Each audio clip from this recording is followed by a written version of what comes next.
ठीक है, तो मैं बता रहा था कि सबसे ज्यादा जरूरी है कि जो भी हम सीखें उसका सही एप्लीकेशन करें। सही एप्लीकेशन का मतलब है कि अगर हमें पता है कि आई के साथ डज नॉट का प्रयोग नहीं होता है, होता है क्या पंकज जी या गायत्री? नहीं नहीं सर। होता है सर। लेकिन अक्सर आप देखेंगे पढ़े लिखे लोग बोलचाल में भी आई सर डज प्रणाम। नॉट बोल देंगे। जी प्रणाम, कैसे हैं सत्या साहब? ठीक है, तो ये जो आई के साथ डज नॉट आप लोग बोलचाल में प्रयोग करें, और कभी कभी टूटी फूटी अंग्रेजी बोल लिया करें या टूटी फूटी हिंदी बोल लिया करें। होता क्या है, देखिए भाषागत अशुद्धियां हम कहाँ करते हैं कि जो हम बोलते हैं वही हम लिखते हैं। मैंने कई मित्रों को देखा है जिनके मतलब जिले में र को र की तरह से उच्चारित करते हैं, जैसे घोड़ा को घोड़ा कहते हैं, सड़क को सड़क कहते हैं, स र क। तो सड़क अगर वो उच्चारण करते हैं बोलने में, तो लिखने में भी ऐसी त्रुटि होती है। यदि हम चाहते हैं कि इस प्रकार की गलती ना हो, तो उसको हमें उतारना पड़ेगा, अपनी आदतों में शामिल करना पड़ेगा। ये पहला सूत्र है आप लोगों के लिए। जैसे इंग्लिश ग्रामर सीखा आप लोगों ने, तो इंग्लिश ग्रामर सीखने के बाद उसका एप्लीकेशन सही ढंग से करना है। सर थोड़ा सा वॉयस आपकी बहुत स्लो आ रही, पता नहीं क्यों। वॉइस स्लो आ रही है? जी। Yes sir. मुझे लगता है मुझे ईयरफोन बदलना पड़ेगा। अभी ठीक आ रहा है? देखिए तो जरा उसको कान पे चला लूं। अभी ठीक है? देखिए अभी हमारे ठीक में है तो आवाज? ठीक आ रहा है सर। ठीक आ रहा है, अभी थोड़ा बहुत आगे अभी पीछे एडजस्ट कर जी लीजिए। सर, हमारे पास तो ठीक आ रही है। ठीक है, फिर थोड़ा बहुत नेटवर्क का इशू होगा, एडजस्ट कर लीजिए।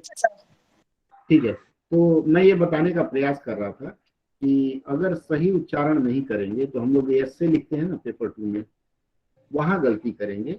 या बोलने में तो चलिए अशुद्धियां माफ है। अब जैसे मैं गया असम गया, तो असम में च शब्द का उच्चारण स की जगह करते हैं, मतलब च की जगह स कहते हैं। जैसे चा बोलना होगा उनको तो सा बोलते हैं। अब मैं गया पहली बार वहां पहुंच रहा था, तो लाल चाय बेच रहा था, तो बेचारा लाल चाय की जगह लाल सा बोलता रहा है। मुझे लगा कि या तो किसी का नाम होगा लाल सा, या किसी को चिढ़ा रहा है कि भाई किसी को चाय की लालसा हो तो आ जाए। इस तरह की अशुद्धियां आप लोग नहीं करेंगे। अब बात करते हैं, मैंने पिछले हफ्ते दिया था आप लोगों को अनुवाद के लिए एक पैसेज। आप में से कितने ऐसे महानुभव हैं जिन्होंने उस पर मंथन नहीं किया है,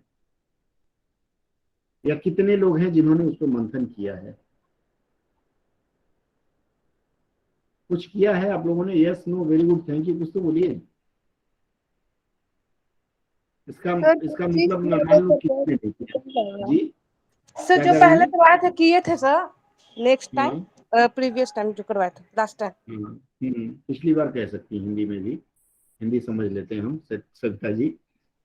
मेरा ये कहना है कि मैंने एक टास्क दिया था, मैंने कहा था कि अगली क्लास में मैं इंग्लिश टू हिंदी पे चर्चा करूंगा। तो 2 दिन पहले मैंने भेजा था। मैं अभी वो स्क्रीन शेयर कर रहा हूँ अपना। मुझे लगता है आप लोगों के पास समय नहीं रहा होगा, नहीं कर पाए होंगे। स्क्रीन शेयर किया हूँ, देखिए ये वाला अंश आप लोग कर पाए हैं, यस और नो?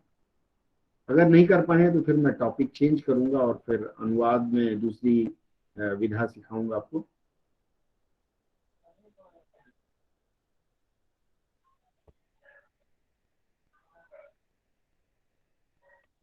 चलिए, स्क्रीन देख पा रहे हैं आप लोग? क्या बात है, सभी लोग बोल नहीं पा रहे हैं, मेरी नहीं आवाज नहीं आ रही है, आप लोग बोलना नहीं चाहते? पूरा नहीं था दिख रहा है दिख सर, रहा है दिख सर आपका। इसलिए कहाँ नहीं पर? तो किया। ये जो स्क्रीन स्क्रीन देखिए मेरा, मैंने आप लोगों को दिया था, एक पैसेज दिया था, और मैंने कहा था कि ये कल्याणी विश्वविद्यालय में आया था अनुवाद के लिए एमए की परीक्षा में। और मैंने आप लोगों से आग्रह किया था कि इस पर मंथन करिएगा और इसी पे आज चर्चा करेंगे हम। कितने लोगों ने किया? एक भी शब्द अगर आपने किया हो तो बताइए। तुषार जी ने शायद प्रयास किया है। यस सर, किए हैं सर। तुषार जी आप बताएंगे? की हैं, बताइए। शुरू करें आपसे ही। पहला वाक्य है, there are many more comma of lesser note comma some without inscriptions comma gathered within the fold of their ancestors Humayun.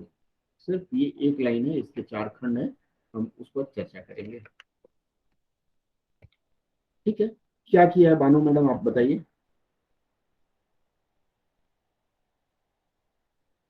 बोलिए। पहला लाइन का तो सर लेजर नोट मतलब इसका मीनिंग ठीक से समझ में नहीं आया सर। लेजर नोट मतलब क्या होता है? कम नोट। नहीं, लेक्चर नहीं, नहीं नोट नहीं है, रुपया वाला नोट नहीं है। हाँ, कमोबेश एक शब्द होता है। ओ, कमोबेश उर्दू का शब्द है। ठीक है, चलिए आगे बताइए फिर, बोलिए। सर मैंने एक छोटा सा प्रयास करा है पहली लाइन के लिए। जी जी, बताइए। जी सर, मैंने ऐसे ही कुछ किया है कि कम महत्व के बिना अभिलेखों के अभाव में बहुत अधिक ऐसे हैं इनके पूर्वज हुमायूं के बारे में, लेकिन सर मुझे ठीक नहीं लग रहा। वो संरचना सही नहीं थी। चलिए, और कोई जी बताएगा। सर मैंने किया है। हाँ यहाँ कुछ कम और ज्यादा, कुछ शिलालेख ऐसे हाँ कुछ शिलालेख बिना इंस्क्रिप्शन का। एक मिनट सर, मैं स्टार्टिंग से बताती हूँ। सर यहाँ उसको रिसेंड करेंगे एक बार कमोबेश सर, मेरे में नहीं आया सर। प्रयास किया आपने, बहुत अच्छी बात है। सर एक बार रिसेंड करेंगे सर, मेरे में नहीं आया वो। सर, सर इसमें एक वर्ड मिसिंग लग रहा है, पता नहीं चलिए क्यों। ठीक है, मैं कुछ बातें बताऊंगा, नोट करिएगा आप लोग। देखिए, सर एक बार उसको प्लीज अनुवाद रिसेंड करेंगे। हम लोग जब सीखते जी, रिसेंड करेंगे थोड़ा सा आर्टिकल को स्क्रीन सर। शेयर हो रहा है, आप देखिए, स्क्रीन देख पा रहे हैं, नहीं देख पा रहे हैं? स्क्रीन नहीं दिख रहा है सर। स्क्रीन मेरा वो पिंग करिएगा, कैसे होता है कोई बता दीजिए आपने, तो उसमें मैंने स्क्रिप्ट स्क्रीन नहीं शेयर दिख पा किया रहा है, सर, अभी आपके आपको इमेज दिख पर रहा दिख होगा। रहा है। सर सर मैं के जो बता दूसरे रहा था आईडी कि हम पर लोग देखिए, आपको अनुवाद दिख जो करते जाएगा। दूसरे आईडी कैसे स्विच करें? सर एक मौका देंगे, मैं एक बार बोलना चाहूंगी। हेलो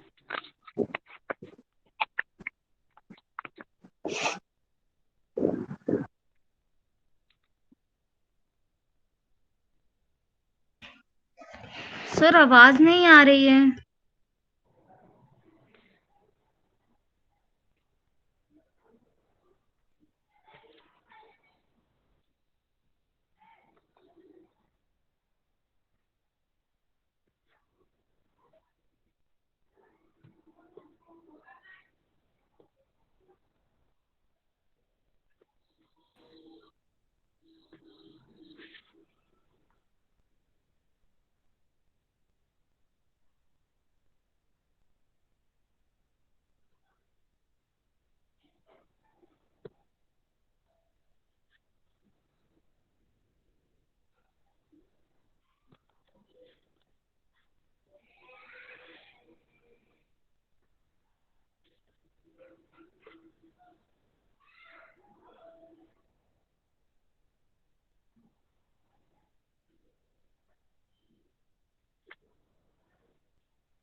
क्या हो गया? हेलो। प्रयास कर रहे हैं। हाँ, एक मिनट। कुछ हेलो, मेरी आवाज आ रही है?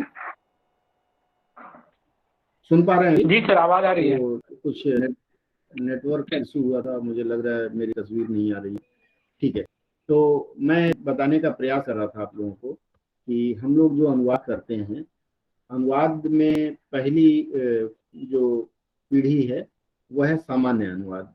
सामान्य अनुवाद का मतलब होता है कि हम लोग जो कुछ भी करते हैं आम बोलचाल में, या फिर जैसे परीक्षाओं में हम जाते हैं, स्टाफ सिलेक्शन की परीक्षा में जाएंगे, वो आम अनुवाद होगा।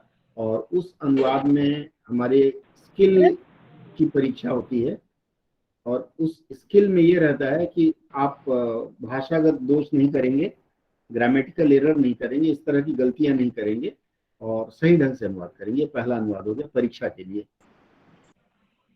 दूसरा अनुवाद करते हैं जब नौकरी में चले जाते हैं, तो वहाँ प्रशासनिक अनुवाद आता है। ज्यादातर नौकरी में लोग एडमिनिस्ट्रेटिव ट्रांसलेशन करते हैं, मतलब जो ऑफिस में काम करते हैं, सरकारी ऑफिस में, उनका अनुवाद करते हैं, उन कागजातों का अनुवाद करते हैं, वो एडमिनिस्ट्रेटिव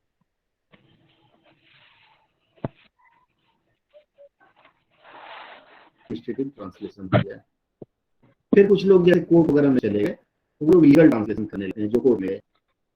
उसके बाद एक और ट्रांसलेशन है एकेडमिक ट्रांसलेशन। एकेडमिक का मतलब होता है पढ़ाई लिखाई से संबंधित, और उसमें एकेडमिक ट्रांसलेशन में आपको साहित्य का अनुवाद आता है, कविता भी अनुवाद करना पड़ सकता है। उसके अलावा फिर दूसरी और भी विधाएं हैं। तो हम एकेडमिक ट्रांसलेशन में आज थोड़ा सा प्रवेश करेंगे। एकेडमिक ट्रांसलेशन जो है, आप जो एसएससी की परीक्षा की तैयारी कर रहे हैं और एकेडमिक ट्रांसलेशन, इन दोनों के प्रक्रिया में काफी अंतर होता है। एसएससी के अनुवादक की परीक्षा के लिए जो हम अनुवाद का अभ्यास करते हैं, उस अभ्यास में हमें यह ध्यान रखना पड़ता है कि अगर आपका सेंटेंस, अगर वाक्य पैसिव वॉइस में है तो प्रयास करेंगे कि हमारा अनुवाद भी पैसिव वॉइस में हो। अगर हमारे हमें जो अनुवाद के लिए दिया गया है उसमें अगर हम देखते हैं कि प्रेजेंट इंडेफिनिट में है तो उसका अनुवाद हम प्रेजेंट इंडेफिनिट में देने का प्रयास करते हैं। प्रेजेंट परफेक्ट में है तो प्रेजेंट मतलब जिस टेंस में है उस टेंस में हम उसका अनुवाद करने का प्रयास करते हैं। ये पहला सूत्र हो गया। लेकिन जब आप एकेडमिक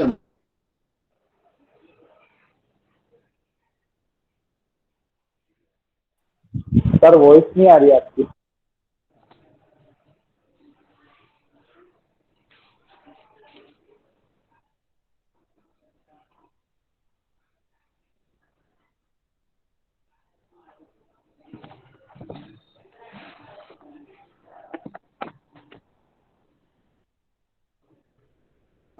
हेलो, कुछ सुनाई दे रहा है क्या? अभी सर नहीं है लग रहा।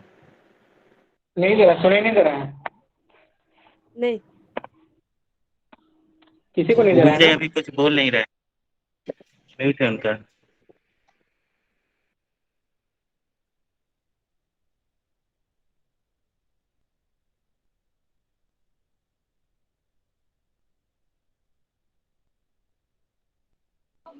सर आवाज नहीं आ रही है।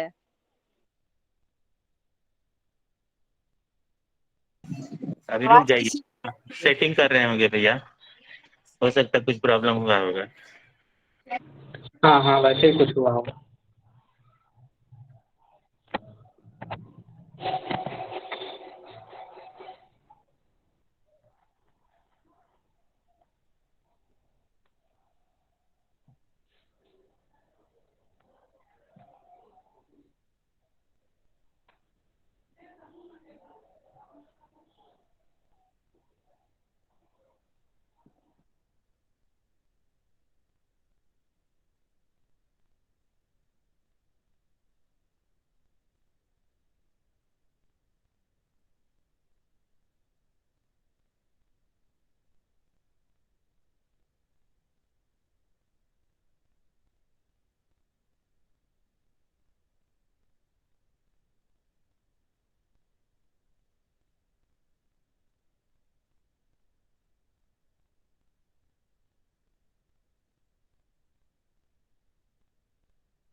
हेलो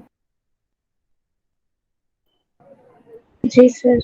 सॉरी, वो नेटवर्क का इशू आ रहा है, बार बार नेटवर्क कट जा रहा है, थोड़ा बर्दाश्त करिए। तो मैं कोई बात नहीं सर। बताने का जो प्रयास कर रहा था वह यह था कि हम लोग जो एकेडमिक क्षेत्र में जो अनुवाद करते हैं, उस अनुवाद में क्या होता है, पैसेज या तो कविता का अंश रहेगा या कहानी का अंश रहेगा। वहां हम लोग दो तरह से अनुवाद करते हैं, या तो भाव अनुवाद या फिर सार अनुवाद। भाव अनुवाद का मतलब होता है कि एक पैसेज हम पूरा पढ़ लेते हैं और उसमें क्या कहने की कोशिश की गई है उसको हम अपने तरफ से लिखने का प्रयास करते हैं। ये जो अनुवाद के लिए मैंने सर जैसे समरी लिखते हैं। हाँ, समरी सारा अनुवाद हो गया। और भाव सारा अनुवाद में क्या होता है, किसी केस के बारे में लिखना हो, जैसे मान लीजिए हाई कोर्ट वगैरह में आपका सिलेक्शन हो गया तो केस की समरी बनती है। केस मान लीजिए 500-600 पन्ने का होता है, या कोई रूल बना उसकी एक समरी लिखते हैं 5-6 लाइन की या 10 लाइन की या आधा पेज का लिखते हैं। और सारानुवाद का प्रयोग ज्यादातर ऐसी संस्थाओं में होता है, पुलिस वगैरह में करते हैं इसका। तो यहाँ अभी जो पैसेज आप लोग देख पा रहे हैं, ये जो पैसेज मैं शेयर कर रहा हूँ, इस पैसेज का अनुवाद हमें भाव अनुवाद के रूप में करना है। ठीक है, भाव अनुवाद और सार अनुवाद में एक माइनर डिफरेंस है।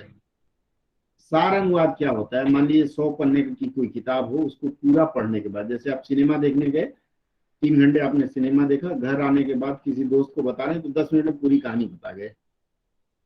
आपने देखा इंग्लिश फिल्म और घर आके उसको हिंदी में बता दिया, तो वो आपने अनुवाद किया, सार अनुवाद।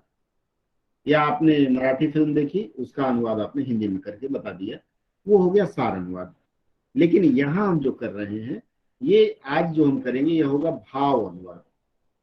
एकेडमिक्स में जितना भी किया जाता है वो भाव अनुवाद है, और जो लोग पीजीडीटी की परीक्षा देने जा रहे हैं उनके लिए भी इस तरह का अनुवाद महत्वपूर्ण है, क्योंकि वहां पीजीडीटी की परीक्षा में आप भाव अनुवाद भी करेंगे तो आपको नंबर मिलेगा।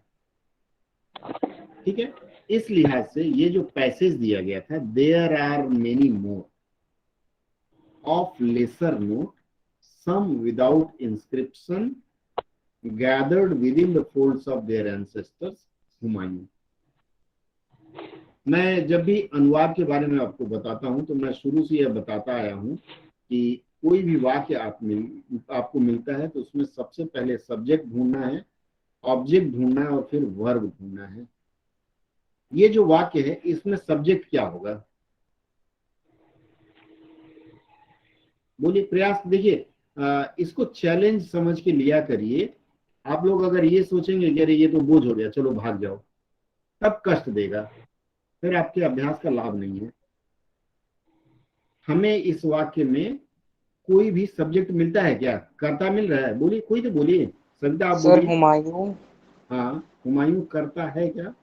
हुमायूं के बारे में बताया जा रहा है, तो जिसके बारे में बताया जा रहा है वो कर इंग्लिश में देयर डम भी सब्जेक्ट नहीं तो देयर को ले सकते हैं सर। देयर एक डम भी सब्जेक्ट कर खाली अकेले देयर काम करेगा सर, सब्जेक्ट का काम करेगा। There are many more sir, there are many more, ये दिल मांगे मोर वाला डायलॉग रहता है ना, तो बहुतेरे हैं या बहुत सारे हैं।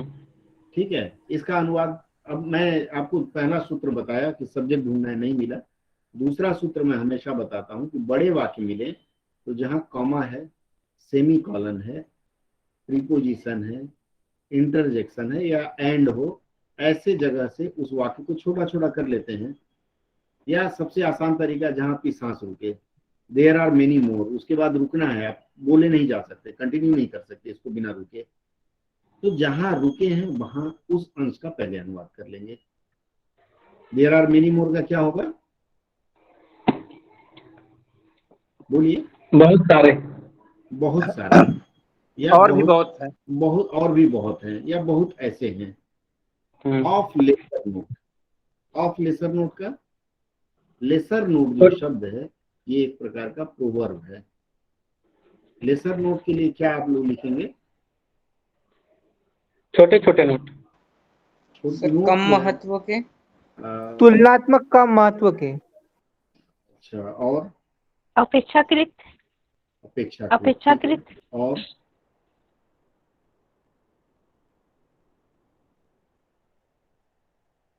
और कोई बताइए?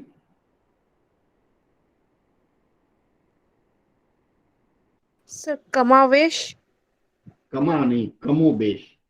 कहने का मतलब ये है कि कुछ ऐसी बात जो आप बोलने जा रहे हैं वो कम महत्वपूर्ण हो। तो चूंकि देखिए मैं आपको क्या बताया, ये एकेडमिक अनुवाद कर रहे हैं और भावानुवाद कर रहे हैं, तो इसमें हम लोग लेसर नोट के लिए कमोबेश लिख सकते हैं। तो अब पहला वाक्य, पहला कॉमा और दूसरा कॉमा, इन दोनों को मिला के एक वाक्य बनाएं। क्या बनाएंगे? कमोबेश ऐसे बहुत हैं। होगा नहीं होगा? हाँ या ना? यस सर, जी सर। तो कमोबेश ऐसे बहुत हैं। अगला, सम विदाउट इंस्क्रिप्शन,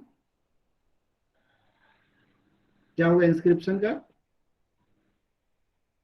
शिलालेख, किसी वस्तु का अभिलेख, जो कुछ अभिलेख, किसी वस्तु जो कुछ बिना अभिलेख के अंकित की गई। बिना नहीं, लेख लिखित चीजें तो जो आपने कुछ इंस्क्रिप्शन का बताया ना। बिना हाँ, अभिलेख के हैं। बिना अभिलेख के। तो इसका हिंदी में क्या लिखेंगे? कुछ बिना अभिलेख के। और कुछ आसान थोड़ा जो मिलता जुलता हो। कुछ बिना कुछ शिलालेख बिना के। शिलालेख के। शिलालेख कहाँ से आ गए यहाँ से? कुछ अलिखित है। अलिखित। बिना लेख का मतलब अलिखित होता है ना। अलिखित, कई शब्दों हाँ। के लिए अनेकार्थक शब्द पढ़ा होगा आप लोगों ने। जी सर, जी सर। कुछ अलिखित comma gathered within the folds of their ancestor Humayun. अब ये जो अंश है इसको हम कहाँ ले जाएंगे? शुरू में, स्टार्टिंग में। शुरू में ले जाएंगे। क्यों? क्योंकि ये सब्जेक्ट जैसा कुछ कुछ लग रहा है। सब्जेक्ट जैसा लग रहा है। सब्जेक्ट जैसा लग रहा है तो हम इसको ले जाएंगे। तो किसके एंसेस्टर्स? देयर हुमायूं के। बक देयर एंसेस्टर हुमायूं, मतलब Their- उनके एंसेस्टर। कौन? हुमायूं। तो उनके Yes. पूर्वज हुमायूं। ये वाक्य पहले चला जाएगा। उनके पूर्वज हुमायूं के बारे हुमायूं। में। हाँ, आगे। अरे बोलिए, सब नहीं बोलूं। उनके पूर्वज हुमायूं के बारे में कुछ कमोबेश जानकारियाँ रखे हैं ऐसे कुछ। बहुत कमोबेश ऐसे बहुत है। कमोबेश काफी जानकारियां हैं या ऐसी बहुत बातें हैं। बातें हैं। Gathered within the folds, जो विद इन द इकट्ठा फोल्ड्स किए का हुए क्या हैं। होगा? विद इन द फोल्ड का क्या होगा? जरा सर्च करें गूगल पे। विद इन द फोल्ड का क्या होगा बताइए। आप लोगों को ये सब प्रयास करके रखना चाहिए था। देखिए, तहो के अंतर्गत। तहों में जमा होना। तहों में जमा होना अच्छा लगेगा। नहीं तहो सर, के अंतर्गत। अरे पूरा वाक्य बोलिए ना।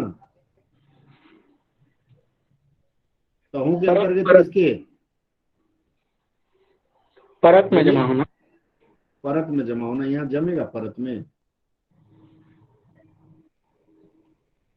आप लोग इंटरेस्ट नहीं दिखा रहे हैं, हम देख रहे हैं। There is no active participation from your side. हाँ, सर यहाँ पर एक बात पूछना था सर हमको। हाँ बोलिए। सर अभी आप बोले थे कि जहाँ पर हम लोग का सांस रुकता है तो वहां से हम स्टार्ट करेंगे, तो फिर ये वाला हुमायूं वाला पार्ट हम लोग फिर सामने क्यों लाएंगे? तो फिर वहीं से ना स्टार्ट सांस करेंगे। रुकता है, वहां से रोकेंगे, वहां से वाक्य तोड़ेंगे। पूजा ने हैंड्स अप किया। पूजा भी, आप भी बोल लीजिए अपना प्रश्न। पूजा पूजा पवार बोलिए, आपने हैंड्स अप किया है। चलिए कोई बात नहीं। पूजा शर्मा जी आ गई हैं, स्वागत है उनका, पूजा शर्मा जी का। देखिए, मैं ये कहना चाह रहा हूँ कि मैंने आपको बताया ना कि हर जगह आपको एक सब्जेक्ट चुनना है। हाँ या ना? हाँ सर। यहाँ किसके बारे में आप बता रहे हैं? उनके पूर्वज। किसी की उनके ओर पूर्वज इशारा हुमायूं। कर रहे हैं तो उनको क्या करेंगे? उनके पूर्वज यहाँ ऑब्जेक्ट के रूप में काम कर रहा है। तो सब ऑब्जेक्ट किस स्थिति में आगे आता है? किसी सेंटेंस में सब्जेक्ट की जगह ऑब्जेक्ट कब आता है? जब पैसिव वॉइस में बात कर रहे हैं। पैसिव वॉइस में बात कर रहे हैं। जब पैसिव वॉइस में होता है, इसका मतलब ये वाक्य पैसिव वॉइस में है तो ऑब्जेक्ट को हम बाहर खींच के ले जाएंगे। ऑब्जेक्ट एक्टिव में है, उसको हम ऊपर ले आए तो पैसिव में ले आए, कोई दिक्कत नहीं है। तो कर्म को हम आगे कर लेते हैं कर्ता की जगह, क्योंकि कर्ता हमें ढूंढने से मिल नहीं रहा है। मिल रहा है कर्ता इसमें, तो कर्ता नहीं थोड़ी सर। देर के लिए हम उनके को मान ले, उनके पूर्वजों को मान लेते हैं। ठीक है, तो इस हिसाब से देयर आर मेनी मोर। उनके पूर्वज हुमायूं के बारे में कमोबेश बहुत ऐसी जानकारियां हैं। Gathered within the folds, इसके लिए हम क्या लिखेंगे? गैदर्ड मतलब इकट्ठा होना, फोल्ड मतलब तहों में। इसका मतलब लेयर बोल सकते हैं, लेयर, तह, परत। जो देखिए, अब इसके लिए मैंने आपको क्या बताया? भाव अनुवाद करना है हमें। ठीक है, तो जो अतीत के गर्त में छुपे हुए हैं, ऐसा बोल सकते हैं। एक मिनट, जरा एक कॉल ले लूं। शालिनी जी, मैं क्लास में हूँ, क्लास के बाद बात करूं? ठीक है, कोई दिक्कत नहीं है। ठीक है, तो अतीत के गर्त में या अतीत के गर्भ में, अतीत के परत में छुपे हुए हैं, अगर ये कहेंगे तो कैसा लगेगा? सर अतीत के पन्नों में दबे हुए कह सकते अतीत हैं के क्या? पन्नों में कर सकते हैं, अतीत के गर्भ में कह सकते हैं, अतीत के गर्त में। मैंने आपको बताया कि एकेडमिक्स का हमेशा हम भाव अनुवाद करते हैं, क्योंकि शब्द दर शब्द अगर करने का प्रयास करेंगे जो गलत है तो हम अर्थ का अनर्थ कर बैठेंगे। क्या लगता है? जैसे आप लोगों ने बोला शिलालेख, अरे शिलालेख थोड़े हर जगह मिलेगा। शिला का मतलब होता है पत्थर, पत्थर पे हर जगह थोड़े लिखा होता है। किसी के बारे में लिखना होगा तो या तो उसकी कब्र पे लिखा होगा तब पत्थर पे लिखा होगा, या फिर कहीं उद्घाटन किया होगा तब पत्थर पे लिखा जाता है। और पूरी कहानी किसी के पत्थर पे लिखा हुआ देखा है आप लोगों ने? कहीं कोई ऐसा उदाहरण मिला हो? नहीं मिला है। तो उसका आप ध्यान रखते हुए आगे बढ़ेंगे। ठीक है, चलिए, ये सेंटेंस कंप्लीट हुआ, हाँ या ना? मैं आप में से सुनना चाहता हूं, जो नए लोग हैं, पुराने लोग तो डर गए हैं, जो डर गया समझो घर गया। ठीक है, तो जो नए लोग आज जुड़े हैं वो बताएं कि मैंने जो ये वाक्य बताया उस पर उनको कोई आपत्ति है? No sir. नहीं सर। समझ में आया? नो तो बोल दिया आप लोगों ने। समझ में आई बात मैंने जो कहा, वो समझ में आई कि नहीं आई? कि ऐसे ही कंस भगवान की जय, कृष्ण भगवान की जय, दोनों जय। बोलिए, आगे बढ़े फिर हम। सर मतलब वो इस वाक्य में ये बोल रहे हैं कि उनके पूर्वजों की बहुत कम जानकारियां अतीत के पन्नों में छिपी हुई हैं। बहुत कम नहीं, कमो बेश थोड़ा बहुत जो ऐसा है जो छुपा हुआ है। कैसी जानकारी वो आगे आएगा। देखिए, अनुवाद का जो सूत्र है काजल जी, अनुवाद का सूत्र है कभी भी बिना पूरा पैसेज पढ़े आप अनुवाद करना मत शुरू करिए। चाहे कितनी भी जल्दी हो, ट्रेन छूट रही हो, लेकिन पूरा पैसेज पढ़े बिना अगर आप लोगों ने अनुवाद करना शुरू किया तो वो अनुवाद गलत हो जाएगा। अब ये जो पूरा पैसेज अगर आपने पढ़ा होगा, आप लोगों ने पढ़ा नहीं, मैंने कल ही दे दिया था शायद, लेकिन आप लोगों ने पढ़ने की जहमत नहीं उठाई। पढ़ा था। तो पढ़ा था, तो ये किस विषय में आपको क्या लगता है? कुछ विषय है इसका? क्या कहना चाह रहा है? अपनी भाषा में, सामान्य हिंदी में बताएं हमें। इतिहास से रिलेटेड है सर। हाँ, रिलेटेड, इतिहास से संबंधित है। कहना क्या चाह रहा है? इस कहानी में क्या है? इस कहानी में कुछ तो होगा ना कि ये है वो है।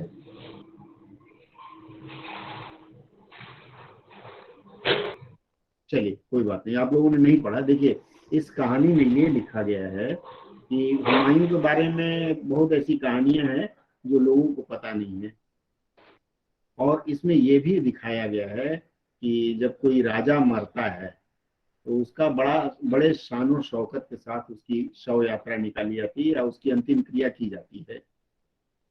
लेकिन ये बेचारा ऐसा दुखी आत्मा था, दारा शिकोह, जिसको उसके भाई ने मारा और उसको मतलब वो जो सरकारी सम्मान मिलना चाहिए वो भी नहीं मिला, उसके भाई ने नहीं दिया। ये पूरे अंश की बात यही कहती है। औरंगजेब किसका बेटा था? शाहजहां का सर। शाहजहां का। और हुमायूं कौन था? हुमायूं से इसका क्या रिलेशन है? हुमायूं सर इसका मतलब दादा था सर। दादा था।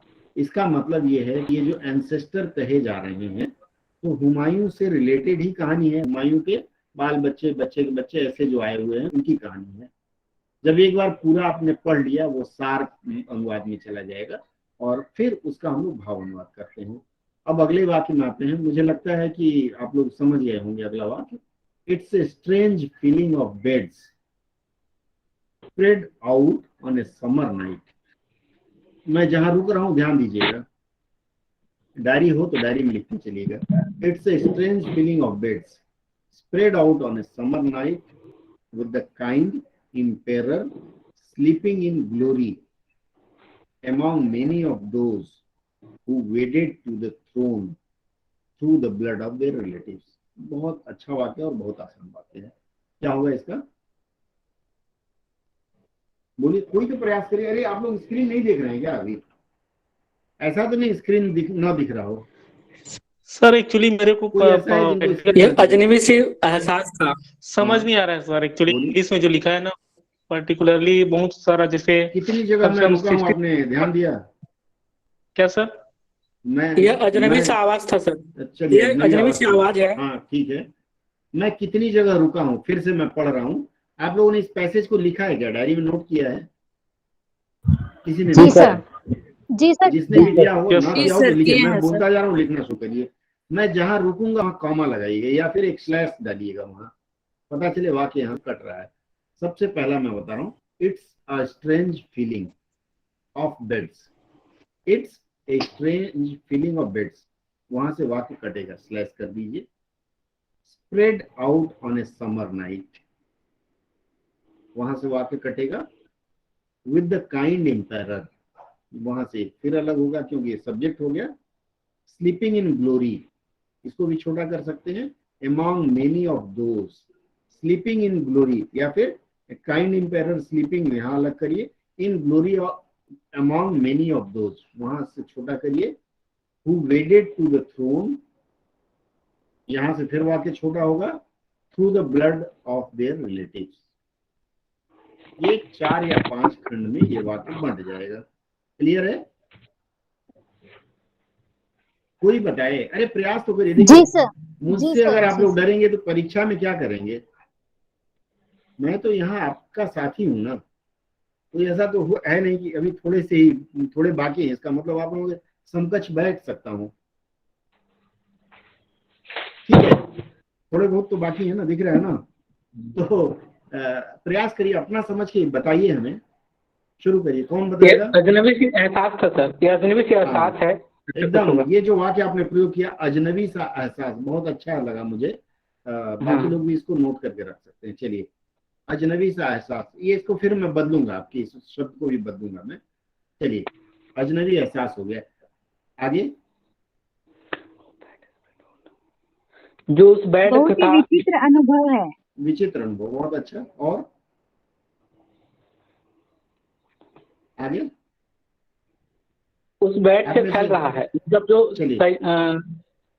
उस बेड से फैल रहा है, जो सैया उनका मृत्यु का सैया, वहां से फैल रहा है। मृत्यु शैया नहीं है, यहाँ मृत्यु शैया नहीं है। चलिए, एक लाइटर नोट पे मैं चलता हूँ। आप लोगों में से किसी ने मिस्टर नटवरलाल मूवी देखा है क्या? मिस्टर नटवरलाल, अमिताभ बच्चन की मूवी थी। देखे हैं सर। तो उसमें वो बच्चे को कहानी सुनाता है। मिस्टर नटवरलाल अपने भतीजा को कहानी सुनाता है कि घने जंगलों से चला जा रहा था, लरसता हुआ मैं चला जा रहा था, तभी एक शेर की आवाज आती है। इस तरह से ये नरेशन है या स्टोरी टेलिंग है, ये भी उसी तरह की है। तो it's a strange feeling of bed spread out on A summer night. मैंने आपको अनुवाद में बताया है कि सबसे पहले स्थान, समय या स्थान रखते हैं, उसके बाद सब्जेक्ट रखते हैं, उसके बाद वर्ब रखते हैं, उसके बाद ऑब्जेक्ट रखते हैं। हिंदी में जाएंगे तो इसी तरह से स्थान या समय, उसके बाद कर्ता, फिर कर्म, फिर क्रिया, ऐसे करते हैं। अब इसमें सब्जेक्ट क्या है, इस लाइन में सब्जेक्ट क्या है बताइए? Strange feeling. स्ट्रेंज फीलिंग तो वर्ब हो गया, या फिर क्या हो गया, विशेषता हो जाएगी। तो ठीक है सर, समर नाइट, गर्मी की रातों में। नहीं, इसमें कोई और भी तो है। कौन है जो बिस्तर पे सो रहा है? बिस्तर पर तो सम्राट का ये होगा ना सर। नहीं सर, यहाँ पे सब्जेक्ट सर उनके, यहाँ पे देयर रिलेटिव भी तो है ना, तो ये वही शायद यही सब्जेक्ट होगा। नहीं, इसमें 2 सब्जेक्ट आएंगे। पहला आएगा काइंड एम्पायर, दयालु सम्राट। कहाँ है दयालु सम्राट? कहाँ है? सो रहे हैं। कहाँ है? सो रहे सर। कहाँ पे? मृत्यु की वैभव के। हाँ बोलिए अंकिता, बोलिए। अच्छा बोल रही है। महिमा में सर वैभव, जो दयालु सम्राट है, स्लीपिंग इन ग्लोरी। महिमा, ग्लोरी मतलब महिमा, मतलब वैभव। वैभव युक्त बिस्तर में सो रहे हैं, लेकिन फिर भी वो नींद नहीं आ रही है। सीमा जी, आपकी आवाज नहीं सुनता है, फिर से बोलिए। इस वाक्य में ये कहना चाह रहा है कि एकदम वैभव युक्त, हीरे एयर कंडीशन कमरे में सो रहे हैं, एकदम गुलगुल व्यग्र है 5 लाख का मैट्रेस है, उस पे भी नींद नहीं आ रही है बेचारे को। ठीक है, वो व्यग्र है, बेचैन है। यहाँ स्ट्रेंज फीलिंग, बेचैनी सी है। मतलब सम्राट बिस्तर में सो रहे हैं लेकिन उनको बेचैनी है। कैसे बिस्तर में? एकदम मखमली या कह लीजिए सजे सजाए, बेशकीमती, जो भी आप लगाना चाहें। ये मैं इसका भाव बता रहा हूं। कैसे बिस्तर पे सो रहे हैं? वो एक ऐसे बिस्तर पे सो रहे हैं जिस बिस्तर पे ऐसे असंख्य लोग सोए थे जिन्होंने राजगद्दी के लिए अपने ही रिश्तेदारों का खून बहाया है। ऐसे लोगों के बिस्तर पर, इस ऐसे लोगों के बेशकीमती बिस्तर पे महाराज सो रहे हैं, फिर भी उनको नींद नहीं आ रही है या बेचैन है। इस वाक्य को सजा के आपको लिखना है।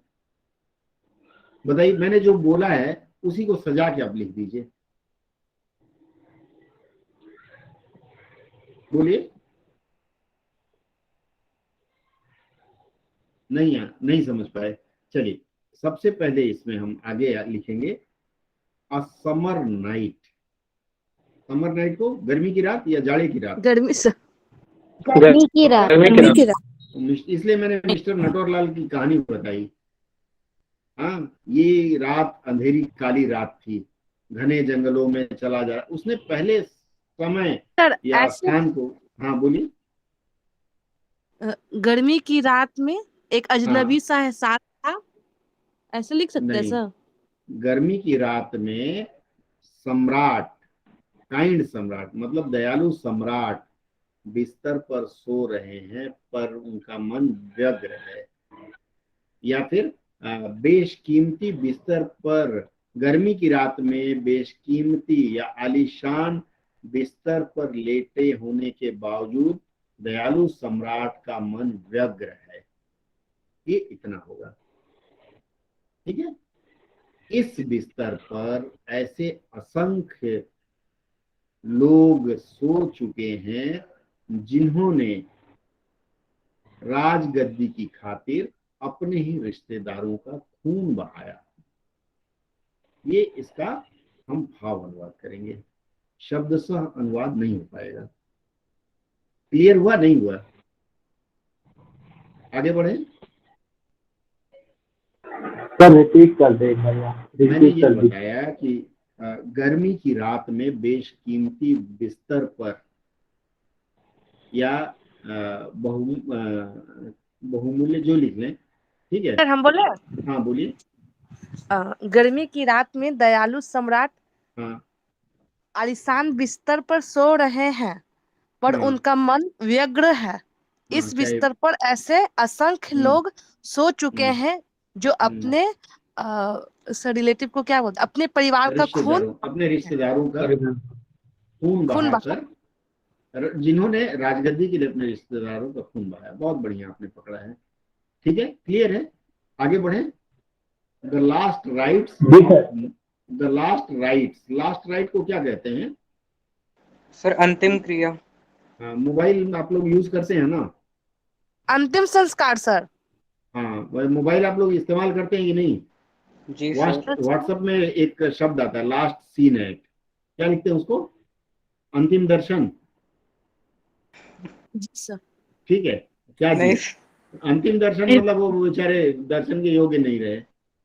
लास्ट सीन, उसी तरह लास्ट राइट है। अंतिम क्रिया क्या होती है?